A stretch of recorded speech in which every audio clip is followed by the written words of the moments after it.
Audio Jungle.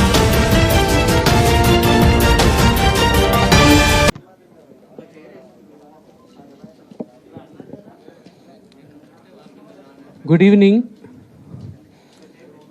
Honorable and our beloved Minister for Education, respected Principal Secretary Garu, School Education, senior officers from the Board of Intermediate, friends from the media.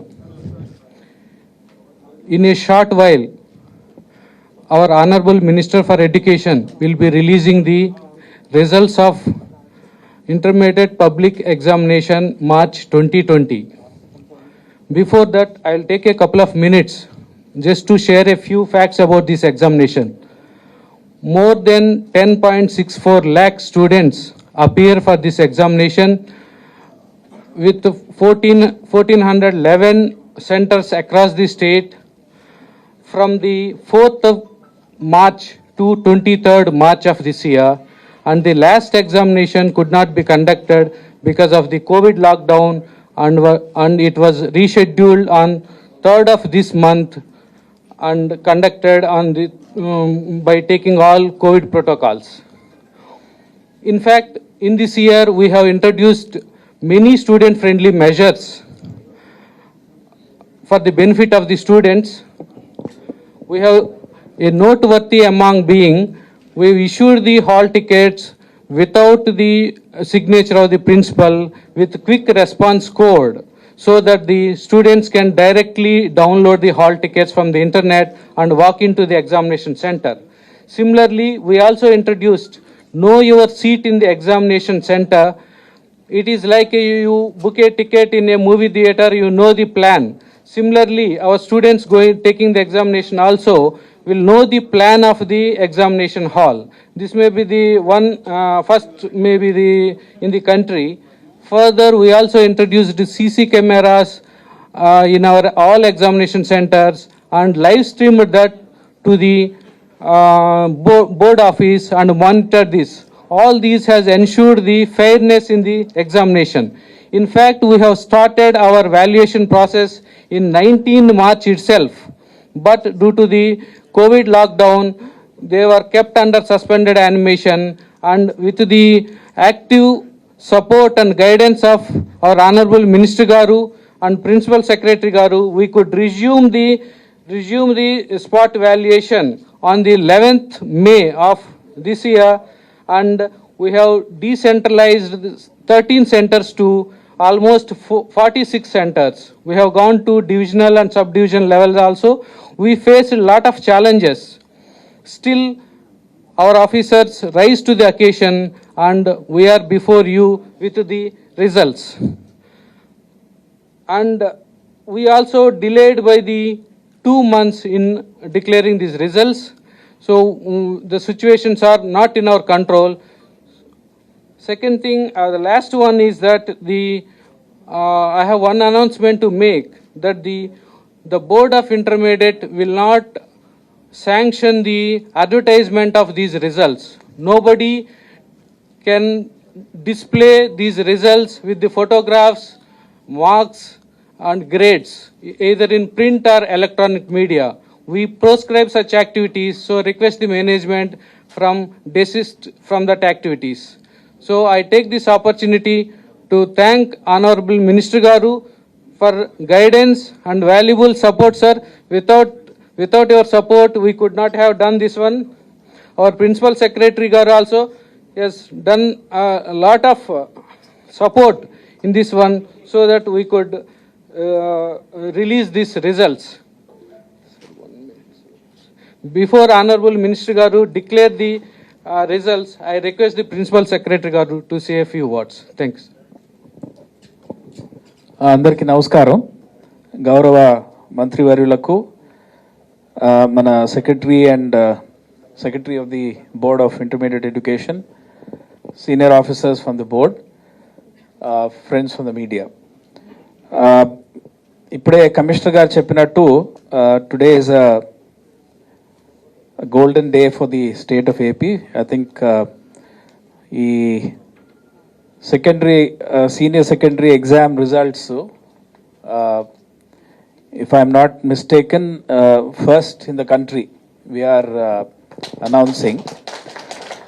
So I'll take this opportunity to congratulate Ramakrishna Garu, our commissioner, and his team, his entire team, Board of Intermediate Law, chala krushi chesaru, particularly in the challenging times of COVID, and without an incident, decentralized chesamu, and we have taken all the protocols issued by MHA, and we ensured the safety of the teachers, and within a short time, and they have done exceedingly well. I congratulate all the lecturers who participated in these camps, and today we are here with you with these results. And of course, as our commissioner has said, without the blessings of our minister, all this would not have happened. So on behalf of the board, I also thank our honorable minister.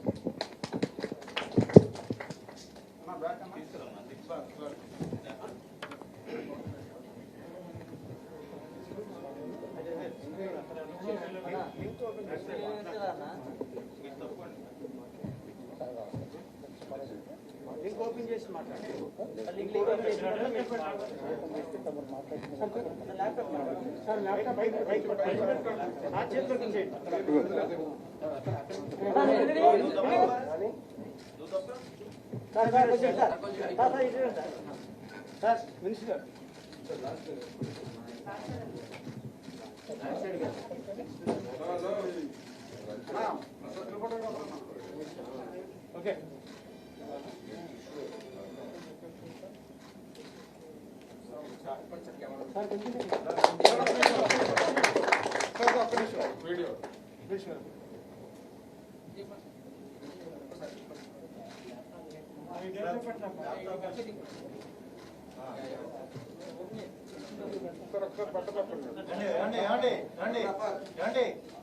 Links ఉన్నాయి ఎంత direct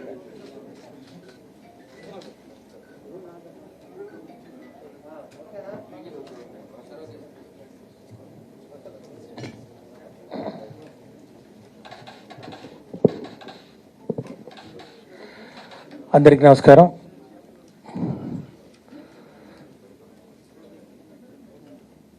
గౌరవ principal secretary గారు for school education Rajasekhar గారికి, commission board of intermediate education Ramakrishna గారికి, ఇతర అధికారులు board of intermediate education నుంచి, అట్లాగే పాత్రికేయులకు, ప్రింట్ అండ్ ఎలక్ట్రానిక్ మీడియా సోదరులందరికీ నమస్కారాలు. ఈరోజు నిజంగా ఒక చారిత్రాత్మకమైన రోజుగా నేను భావిస్తూ ఉన్నాను. ఈ కోవిడ్-19 కంటైన్మెంట్ ఉన్న పరిస్థితుల్లో ముఖ్యంగా ప్రజా జీవితం అతలాకుతలమైపోయి అస్తవ్యస్తమైపోయి మరి ఇబ్బందులు పడుతున్న పరిస్థితుల్లో అన్నీ ఆలస్యంగా నడుస్తున్న ఈ నేపథ్యంలో ఈరోజు విద్యాశాఖ నుండి మరి ముఖ్యంగా ఇంటర్మీడియట్ బోర్డు నుంచి ఇంటర్మీడియట్ ఫలితాలు మార్చ్ 2020లో నిర్వహించినటువంటి ఇంటర్మీడియట్ పరీక్షా ఫలితాలు అందరికన్నా మరి సెక్రటరీ గారు చెప్పినట్టు దేశంలోనే బహుశా ప్రప్రథమంగా ఈ యొక్క ఫలితాలను అన్ని సవాళ్లను అధిగమించి ఈరోజు వెల్లడించడం అనేది ఫలితాలు వెల్లడించడం అనేది నిజంగా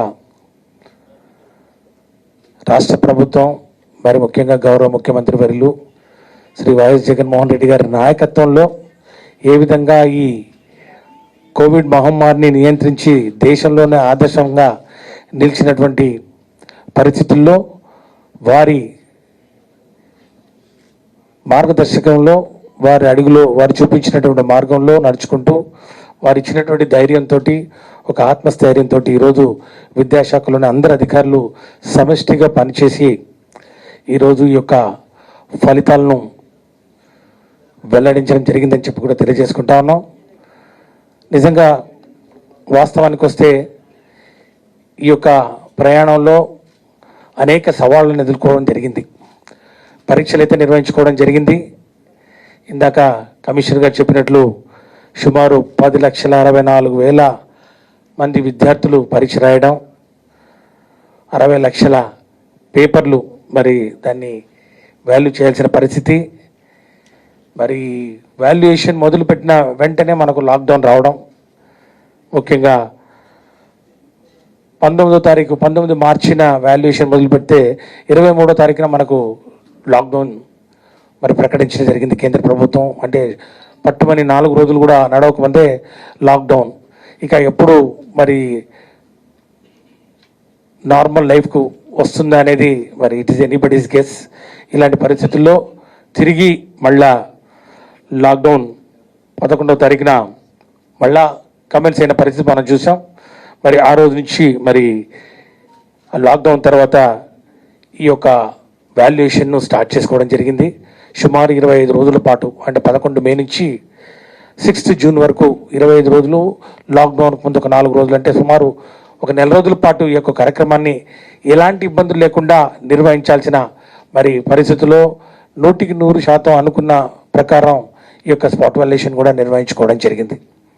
ఎందుకంటే ఇంకా అందరిలో ఎంతో భయాందోళనలు,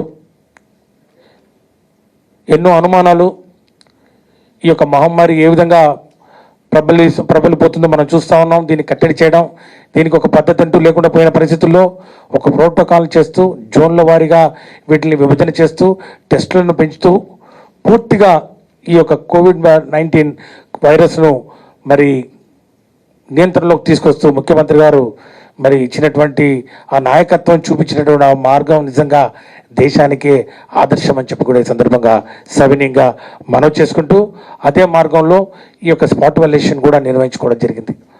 సాధారణంగా అయితే 13 జిల్లాల్లో స్పాట్ వాల్యుయేషన్ జరుగుతుంది.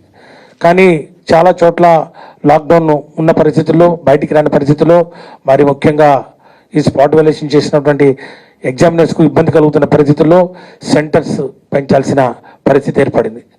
వెనకాడకుండా మరి సెక్రటరీ గారు, మరి కమిషనర్ గారు అందరికీ ధైర్యం చెప్తూ, అందరితో వీడియో కాన్ఫరెన్స్లు నిర్వహిస్తూ, అందరి సలహాలు సూచనలు తీసుకుంటూ ఒక చక్కటి మార్గదర్శకాన్ని మరి కల్పిస్తూ ఈ సెంటర్స్ను 46 సెంటర్లకు పెంచి సుమారు 25,238 మంది ఎగ్జామినర్స్ను మరి ఈ యొక్క కార్యక్రమానికి మరి ముందుకు దించి వారితోటి ఈ యొక్క వాల్యుయేషన్ జరిపించడం జరిగింది.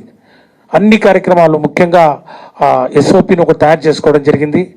ఏ విధంగా ఈ ఎగ్జామినేషన్ సెంటర్స్ను మరి నిర్వహించాలి, ఏ విధంగా రోజు మరి మార్నింగ్ ఈవినింగ్ శానిటైజేషన్ చేయాలి, ఏ విధంగా థర్మల్ స్కానర్స్ తోటి టెస్టింగ్ చేయాలి, శానిటైజేషన్ పెట్టాలి, ప్రతి ఒక్కరికి మాస్కులు అందించాలి, మరి అట్లాగే అక్కడ పనిచేస్తున్నటువంటి సిబ్బందికి గ్లౌజ్ ఇవ్వాల్సిన పరిస్థితి ఉంది. మరి ఇలాంటి అన్ని ప్రికాషన్స్ ఏ ఒక్కటి కూడా విడిచిపెట్టకుండా, ఎక్కడ ఆలస్యం కనిపించకుండా పరిపూర్ణంగా ఈ యొక్క ప్రోటోకాల్స్ ఏవైతే కేంద్ర ప్రభుత్వం వారు, ఆరోగ్య శాఖ వారు, అట్లాగే హోమ్ మినిస్ట్రీ వాళ్ళు ఇచ్చినటువంటి ప్రోటోకాల్స్ అన్నింటినీ తూచా తప్పకుండా పాటిస్తూ 25 రోజుల పాటు ఈ యొక్క స్పాట్ వాల్యుయేషన్ నిర్వహించుకొని ఈరోజు ఈ యొక్క ఫలితాలు వెల్లడించడానికి మరి కార్యక్రమాన్ని మరి పూర్తి చేసుకోవడం జరిగిందని చెప్పి కూడా నేను మనవి చేస్తూ ఉన్నాను. మరి రాబోయే రోజుల్లో కూడా ఖచ్చితంగా ఈరోజు ఇంటర్మీడియట్ బోర్డు ఏ విధంగా అయితే స్పాట్ వాల్యుయేషన్ నిర్వహించి మరి రాబోయే రోజుల్లో మరి ఈ యొక్క అడ్వాన్స్ సప్లిమెంటరీస్ నిర్వహించబోతుందో ఇది ఖచ్చితంగా అందరికీ ఆదర్శవంతంగా నిలుస్తుందని చెప్పడంలో ఏమాత్రం సందేహం లేదని చెప్పి కూడా తెలియజేస్తా ఉన్నాను. ఎందుకంటే ఇంకా చాలా చోట్ల పరీక్షలు నిర్వహించాల్సి ఉంది. 10వ తరగతి కానివ్వండి, మరి డిగ్రీ అండర్ గ్రాడ్యుయేట్ కానివ్వండి, పోస్ట్ గ్రాడ్యుయేట్ కానివ్వండి, చాలా చోట్ల అసంపూర్తిగా మిగిలిపోయినటువంటి పరీక్షల్ని ముందుకు తీసుకోవాల్సిన అవసరం ఉంది. మేము ఈరోజు ఇంటర్మీడియట్ ఫలితాలు ఈరోజు ప్రకటించడం ద్వారా అందరికీ ఒకటి తెలియజేయడం జరిగింది. అన్ని ప్రికాషన్స్ తీసుకొని ముఖ్యంగా పనిచేస్తున్నటువంటి సిబ్బంది కానివ్వండి, అధ్యాపకులు కానివ్వండి, వారి యొక్క ఆరోగ్య భద్రత ప్రధాన అంశం ఈరోజు రాష్ట్ర ప్రభుత్వానికని తెలియచెప్పే విధంగా ఒక్కటంటే ఒక్క ఇన్సిడెంట్ కూడా మరి ఏది పాజిటివ్ కేసు లేకుండా పరిపూర్ణంగా నిజంగా దేవుడి దయ, మరి అట్లాగే మా నాయకుడు ముఖ్యంగా మా ముఖ్యమంత్రి గారు ఇచ్చినటువంటి ఆత్మస్థైర్యంతో ఈరోజు మేము ఈ యొక్క ఇంటర్మీడియట్ ఫలితాలని ప్రకటించుకోగలిగామని చెప్పి కూడా తెలియజేస్తూ, మరి ఈరోజు కమిషనర్ గారు చెప్పినట్లు అనేకమైన సంస్కరణలు కూడా చేపట్టడం జరిగింది. ఈ సంవత్సరం అధికారంలోకి వచ్చి ఏడాది పూర్తయిన సందర్భంగా ఈరోజు మేము గర్వంగా చెప్పగలం, విద్యాశాఖలో జరిగినటువంటి పెను మార్పులు ఏవైతే ఉన్నాయో, సంస్కరణలు కానివ్వండి, సంక్షేమ కార్యక్రమాలు కానివ్వండి, మరి ముఖ్యంగా మరి పారదర్శకత కానివ్వండి, నిజంగా ఖచ్చితంగా రాబోయే రోజుల్లో దేశానికి ఒక ఆదర్శంగా ఆంధ్రప్రదేశ్లో జరుగుతున్నటువంటి సంస్కరణలు ఖచ్చితంగా అందరి దృష్టికి వచ్చి రేపు అవి మార్గదర్శకంగా నిలిచి మరి దాన్ని అనుసరించే రోజు కూడా దగ్గరలో ఉందని చెప్పి కూడా తెలియజేస్తూ, ఇంటర్మీడియట్కి వస్తే ప్రధానంగా మరి సీసీ కెమెరాలు మరి వాడడం కానివ్వండి, మరి అట్లాగే ఈ యొక్క టెక్నాలజీని, సాంకేతిక పరిజ్ఞానాన్ని విరివిగా మేము వినియోగించుకోవడం జరిగింది. ఉదాహరణకు సెంటర్స్ను లొకేట్ చేసుకోవడానికి ఒక యాప్ను తయారు చేసుకోవడం జరిగింది. అట్లాగే know your seat in the examination hall అనే దాన్ని వెబ్సైట్ ద్వారా కూడా మరి చేరే విధంగా కూడా ఏర్పాటు చేసుకోవడం జరిగింది. ఇలా అనేక సంస్కరణలను మరి అమలు చేస్తూ మరి ఈరోజు ముందుకు వచ్చి ఈరోజు ఈ యొక్క ఫలితాలను ప్రకటించడం జరిగింది. ఇక ఫలితాలకు వస్తే ఒక చిన్న అనాలిసిస్, ఈ యొక్క ఇంటర్మీడియట్ పరీక్షా ఫలితాలు 2020 మార్చిలో నిర్వహించిన ఆ పరీక్షల ఫలితాల మరి సమీక్ష ఒకసారి చూసుకుంటే, మొదటి సంవత్సరంలో ఫస్ట్ ఇయర్ ఇంటర్మీడియట్లో 5,07,230 మంది పరీక్షలకు హాజరు కాగా 3,05,60 మంది పాస్ అవడం జరిగింది. పాస్ పర్సంటేజీ మొదటి సంవత్సరానికి 59%. అట్లాగే సెకండ్ ఇయర్కి వచ్చినట్లయితే 4,35,655 మంది మరి పరీక్షకు హాజరవడం జరిగింది. అట్లాగే 2,76,389 మంది పాస్ అవడం జరిగింది. Pass percentage 63%. దీంట్లో మరి బాలురు బాలికల మధ్యన మరి ఈ యొక్క అనాలిసిస్ ఒకసారి చూసుకున్నట్లయితే, గర్ల్స్కి వస్తే మరి ఫస్ట్ ఇయర్లో 2,57,619 మంది అపియర్ అయ్యారు.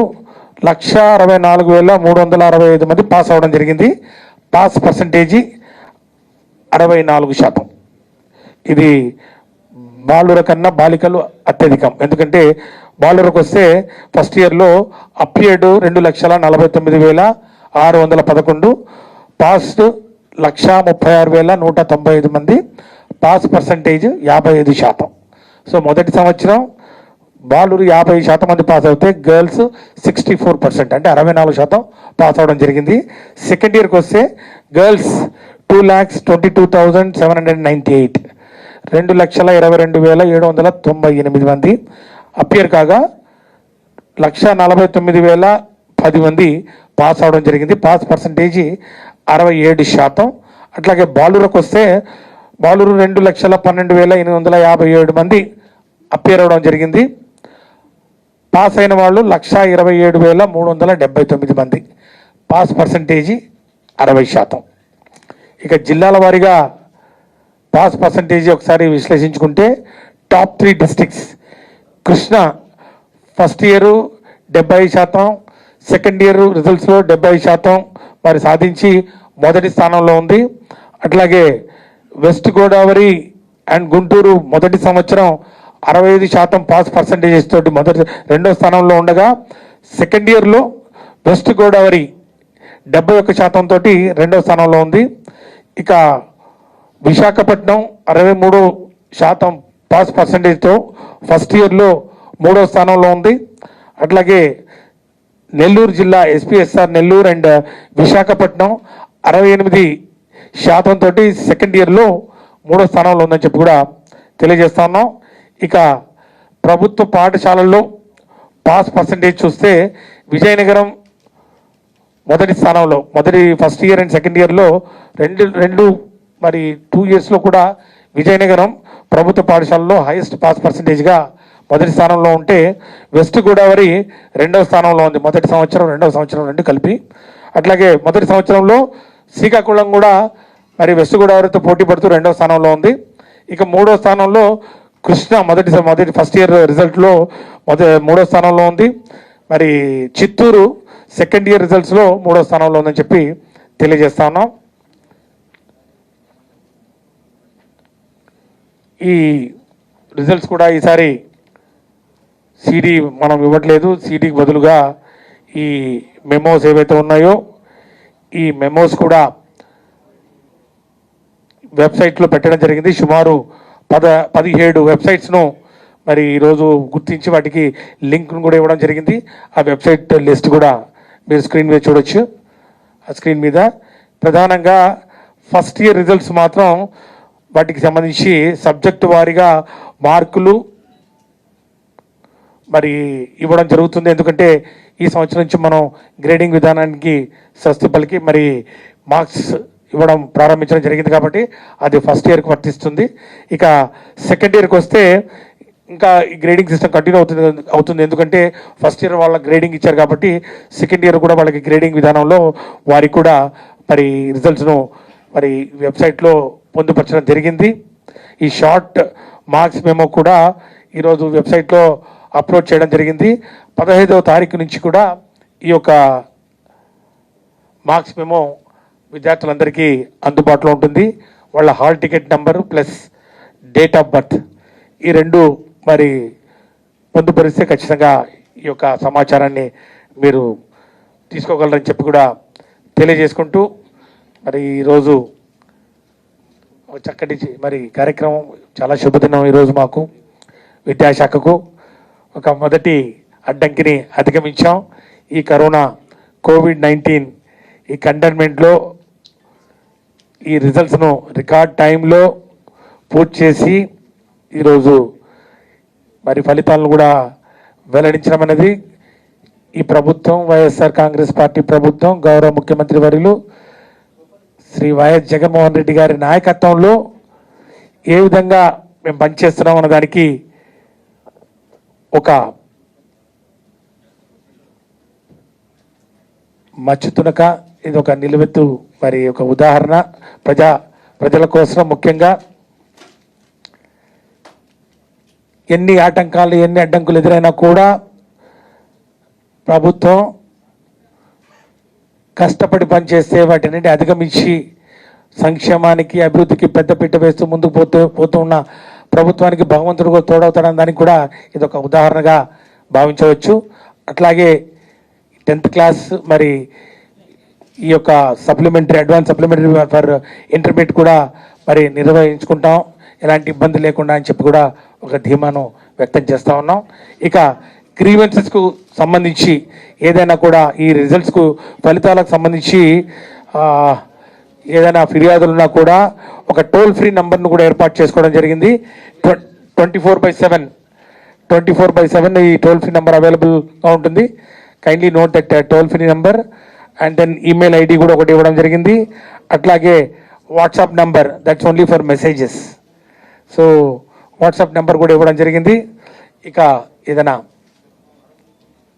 సందేహాలు ఏదైనా ఉన్నా కూడా అడగచ్చు. Thank you. మండే అనౌన్స్ చేస్తాం.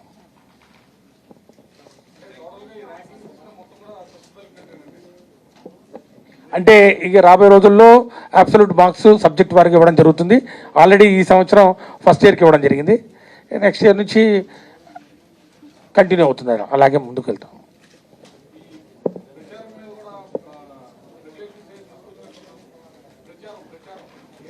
చెప్పారు కదా ఈ టీవీ అడ్వర్టైజ్మెంట్స్ కానివ్వండి, తర్వాత ఈ యొక్క క్యాండిడేట్స్ ఫొటోస్ డిస్ప్లే కానివ్వండి, అవన్నీ మరి పూర్తిగా నిషిద్ధం. అలా ఎవరైనా చేస్తే కూడా ఆ యాజమాన్యాల మీద ఖచ్చితంగా చర్యలు తీసుకుంటాం. అట్లాగే ఈ న్యూ రూల్స్ కూడా ఇవ్వడం జరిగింది. ఇంటర్మీడియట్ అడ్మిషన్స్ కూడా ఏ విధంగా క్లాస్కు ఎంత స్ట్రెంగ్త్ ఉండాలి, ఎంతమంది విద్యార్థులు ఉండాలి, ఎన్ని సెక్షన్స్ ఉండాలి దాని మీద Jio number 23 kindly refer it. ఎవరైనా కూడా జియోను ఉల్లంఘించి మరి అడ్మిషన్ చేపడితే మాత్రం వారి మీద ఖచ్చితంగా చర్యలు తీసుకుంటాం. ఇంకా స్టార్టింగ్ కాలేదు, అడ్మిషన్స్ కాలేజ్ వరకు స్టార్టే కాలేదు కదా. కాలేజ్ ఎక్కడ ఎవరు ఇచ్చినా కూడా మేము టోల్ ఫ్రీ నెంబర్ ఇవ్వడం జరిగింది. ఎవరు కంప్లైంట్ చేసినా కూడా దాని మీద మరి ఖచ్చితంగా ఇన్స్పెక్షన్ టీంను పంపుతాం. ఇప్పటికే పోయిన సంవత్సరం కూడా సెక్రటరీ గారు ప్లస్ కమిషనర్ గారు స్వయంగా వారే చాలా కాలేజెస్ కూడా మరి సందర్శించడం జరిగింది. వారి మీద నోటీసులు ఇవ్వడం జరిగింది. కొన్ని కాలేజీల మీద కూడా చర్యలు కూడా తీసుకోవడం జరిగింది. మీకు తెలిసే ఉంటుంది.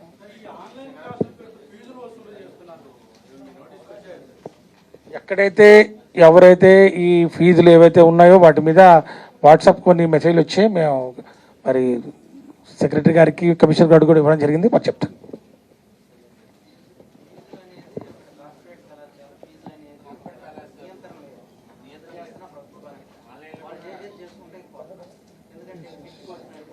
Yes, monitoring commission will they will announce. In fact, we have not started the academic year, so there is no question of anybody joining. That is not valid. If somebody is joining, taking the admission, that's not at all valid. That's illegal. So when the academic year itself has not started, somebody cannot take the admission. That's what. That's not మా valid. దృష్టికి వచ్చింది, కొంతమంది corporate కాలేజీలు online classes తోటి class work start అయిందని చెప్పడం జరిగింది. అది ఇంకా ఎస్టాబ్లిష్ కాలేదు. ఖచ్చితంగా దాని మీద మరి చూస్తూ ఉన్నాం. ఈ ఫీజులు కూడా మేము చెప్పడం జరిగింది. Regulatory and monitoring commission chairperson కూడా ఆల్రెడీ దాని మీద వారు ఒక పత్రికా ప్రకటన మీడియా ప్రెస్ కాన్ఫరెన్స్ కూడా పెట్టడం జరిగింది. ఎవరు కూడా ఈ 1 year ఫీజు వసూలు చేయకూడదు. కేవలం ఫస్ట్ క్వార్టర్ ఫీజులు మాత్రమే వసూలు చేయాలి. అది కూడా ఇన్స్టాల్మెంట్స్లో వసూలు చేయాలి. ఆ ఇన్స్టాల్మెంట్ కూడా ఆ ఇన్స్టాల్మెంట్కి మధ్య గ్యాప్ కనీసం 45 days ఉండాలని చెప్పి వారు చెప్పడం జరిగింది. ఇంకా చాలా కంప్లైంట్ వచ్చినాయి. లాస్ట్ ఇయర్ ఫీజు ఎంత ఉందో అంతే ఫీజు వసూలు చేయాలి, పెంచకూడదు, ఫీజులు పెంపు చేయకూడదు అని చెప్పి కూడా చాలా స్పష్టంగా చెప్పడం జరిగింది. ఇప్పుడు రెగ్యులేటరీ అండ్ మానిటరింగ్ కమిషన్ చాలా యాక్టివ్గా పనిచేస్తూ ఉంది. వాళ్ళు చాలా ఇప్పటికే కొన్ని సూచనలు కూడా ఇవ్వడం జరిగింది.